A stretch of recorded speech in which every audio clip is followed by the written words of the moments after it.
Hello everyone, Somber Interlude here. Today I'm going to be doing a review for Hot Toys video game masterpiece Resident Evil 5 Jill Valentine BSAA version. Alright, the first thing I want to talk about of the figure is the box itself. It has a nice bit of artwork on the front here of Jill and Chris as they appeared in the case for Resident Evil 5 Gold Edition. The box is a pretty standard Hot Toys Resident Evil magnetic side flap opening with the flap continued to picture from the front right here. You open it up, and you get the figure on the right, weapons and other accessories on the left. As you can see behind here, you have a nice picture of the Spencer estate from the Lost in Nightmares DLC.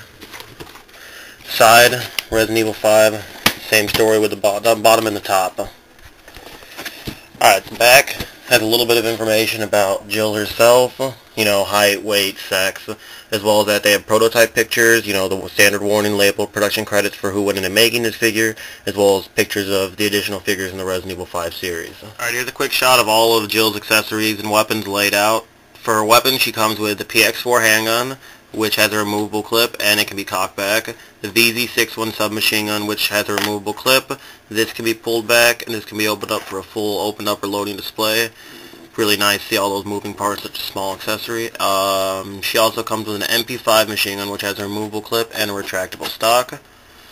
And last for weapons, she comes with a PSG-1 sniper rifle, which has a removable clip. As far as other accessories, she comes with an additional right hand for gripping the knife, a first aid spray, 2 flash grenades, a torch, 2 additional handgun clips, 2 additional machine gun clips, a box of handgun and machine gun ammo, and she also came with an additional set of pegs for replacements or for adding one of the additional right hand they included. A few things I want to note about the accessories. First off, the torch, you have to be really careful because it has a little tiny flip top which has a tendency of breaking off. While it's not exactly hard to snap back on, it's still incredibly aggravating to have to snap this tiny thing, little flap back on, so just be careful when handling that.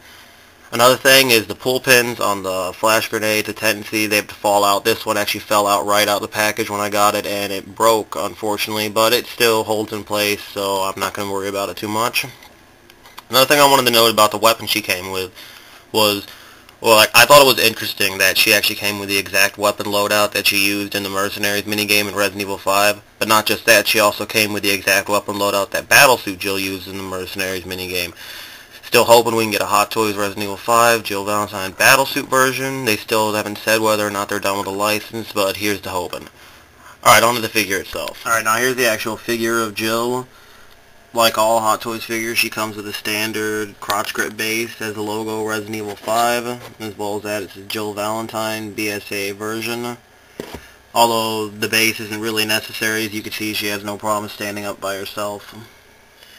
As for the posability, she's articulated at the head, just the neck, so it can move left, right, up, down.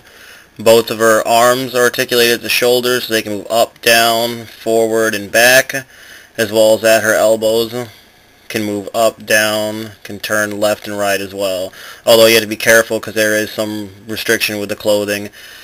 Another thing I want to note is right out of the back, the figure has plastic right here and here on the forearms, so my best bet would say to take it off right off the get-go, simply because it allows more posability and it makes the figure look better overall.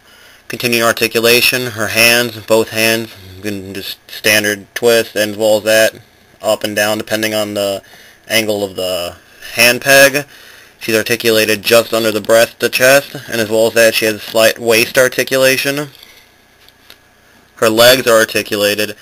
The hip can move forward, back, in and out, although the pants do restrict the movement somewhat, so just be careful with that. As well as that, she's got double joint at the knee, so it can bend back, and all the way back to here. And as far as the boots, it can move left, right, slightly up and down. There are no actual feet inside the boots. You can see right here, it's just sculpted on, pop it right into the foot peg. But that really doesn't cause any problems with the standing or posability, so it's all good. As you can see, Jill comes with all sorts of pouches, belts, and accessories on her, although when you first open the figure, these are all off. She's almost completely bare. You have to put all these on yourself. I recommend having a pair of tweezers on hand when doing that, simply because it makes the whole operation a lot easier. These pouches, they're very nicely crafted, sculpting, stitching, whatever you want to call it. They look very good, with buckles and straps and all sorts of stuff. They each have sort of foam insert to make them look like they can hold stuff in them, but for the most part they do not work. These two can be used to hold additional handgun ammo. This one back here, not the big pack, but the other one can be used to hold the first aid spray. And these can be used to hold additional machine gun ammo. But as far as that, the rest of them are really inoperable. They don't open, and opening them would most likely result in tearing them. The radio actually comes separate from the pouch. You have to put the radio inside the pouch, fold it over, and attach it to the shoulder strap. There's a problem I had with this, and from what I've heard, a lot of people have had the same problem, the hole not being big enough. I use the pointy end of a pair of tweezers to widen the hole. Use whatever is convenient for you, but that most likely might be a problem when putting this figure together, so just make a note of that. A few problems I had with the figure are mainly around the head area. The headset has a big problem staying in by itself. The best bet is to tuck it in up under the hat. As you can see, the whole entire headset moved when I removed the hat. So just got to be careful with that, otherwise it won't look right. The hat itself, something about it I can't put my finger on. I don't really like. To me, it doesn't look that good. It looks pretty well straight on, but from the side, I don't know, it looks like the bill's too small, it's pointing down too much. I can't really say, it looks weird.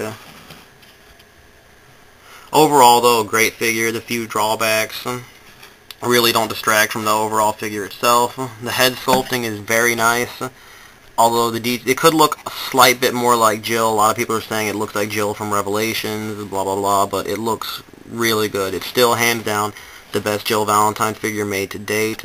I know other companies like NECA, Moby Dick, Toy Biz try their hand at it, but really, I know it's like obviously a different market they're trying to sell the figures to, but arguably this is the best Jill Valentine to date, and if you're going to spend the money on one, I'd recommend spending the money on this one, because Hot Toys usually does not disappoint. That concludes my review for Hot Toys Resident Evil 5 Jill Valentine BSAA version. It's a very great looking figure. I'd highly recommend her to any Resident Evil collector or anyone who's looking to expand their Hot Toys or figure collection in general. I picked mine up for $134.99 at cornerstorecomics.com. Unfortunately, they've since been sold out. There's a few stores you can get her online still for anywhere from $150 to $170. Otherwise, they'll be left to hit up secondary market prices, which go for anywhere from $180 to $200. So I recommend getting her soon while she's still cheap. Thank you very much for watching, and stay tuned for more figure reviews.